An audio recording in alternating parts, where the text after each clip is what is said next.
Hello everyone, আসসালামু আলাইকুম। কেমন আছেন সবাই? আশা করি সবাই ভালো আছেন। আজকে ভিডিওটা করছি দেশ টিভি দূরপাঠ থেকে আসার পর। এখন বসে বসে ভাবলাম একটা ছোট্ট শর্টকাট ভিডিও বানিয়ে নিই।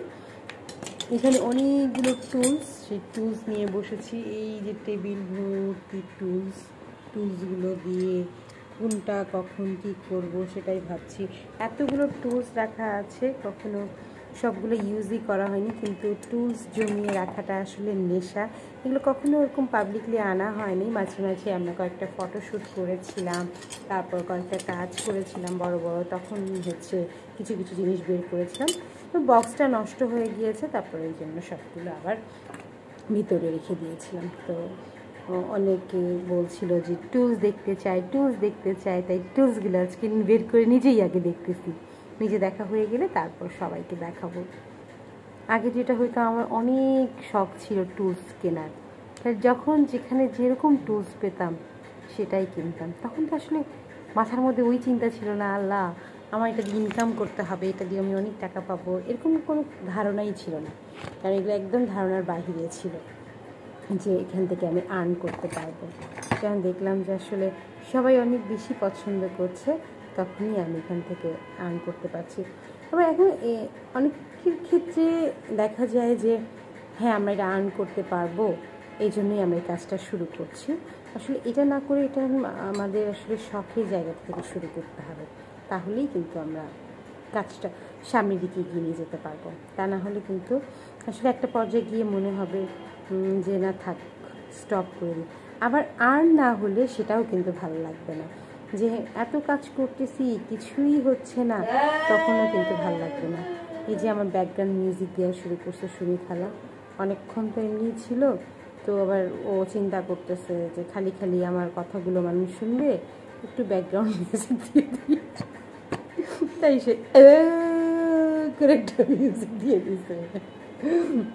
অবশ্য ভালোই লাগে আমার শুনতে, কিন্তু সবাই তো অভ্যস্ত না, এই জন্য অনেকের কাছে এটা হয়তো মনে হবে যে কী একটা সাউন্ড হলো। আমার সুমি খালা অনেক হেল্প করে, অনেক সাপোর্ট করে। একদম আমার কাজ দেখলে এসে পছন্দই করে। আজকে দূরপাঠ থেকে মেকআপ নিয়ে আসার পরও আমাকে বলছে যে আজকে বেশি ভালো হয়েছে।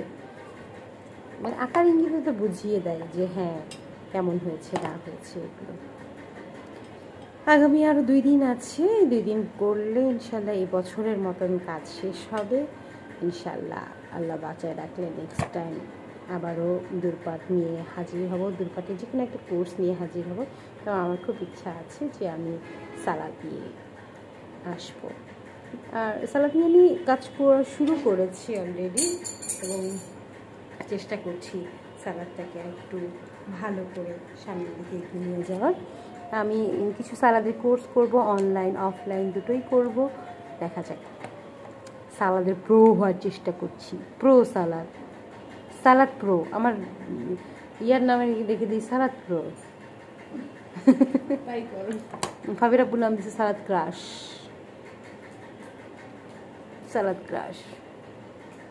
একটা ফটো তুলি।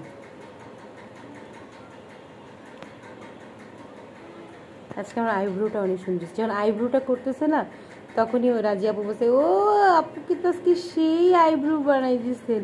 নর্মালি হয় কি, আমার তো টাইম কম থাকে আর আমার শুধু ফেস মেকআপ থাকে, তো এই জন্য খুব তাড়াতাড়ি হয়ে যায় আমারটা। তো আজকে অনেক সময় নিয়ে আজকে আমার মেকআপটা করেছে।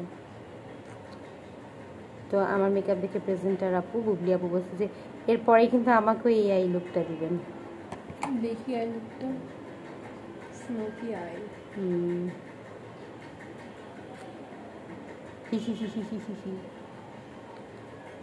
সবাই ভালো থাকবেন, সুস্থ থাকবেন, আল্লাহ হাফেজ। এটা কোন উত্তরাধিকার সূত্রে পাইছে? বাংলাদেশ চিরজীবী হোক। ভিডিও শেষ করিনি। এটা কোন উত্তরাধিকার সূত্রে পেয়েছিলাম, এটা মনে হয় না ইয়ার বাবা দিছিল না, ভাবিয়ার আপু নেদারল্যান্ডে যখন গেছিল তখন সেট নিয়ে আসছিল 3টা। এটার সাথে ছিল স্পুন, ছিল আর জানি কি ছিল। নাম ভাবছি উত্তরাধিকার সূত্রে পাইছো না, সব কি আর উত্তরাধিকার সূত্রে ওই পাওয়া বক্সে যায়? পাচ্ছি না কেন যেটা আমরা পাইলাম উত্তরাধিকার সূত্রে? কোনটা জানি? টিফিন বক্সটা হ্যাঁ তাই তো। ওটা দেখতেছি না, স্পুনটাই খালি ঘুরতেছে, বক্সটা যে কই ঢুকছে। হ্যাঁ স্পুন দেখলাম কালকে খাওয়ার সময় মনে পড়ে। আল্লাহ হাফিজ।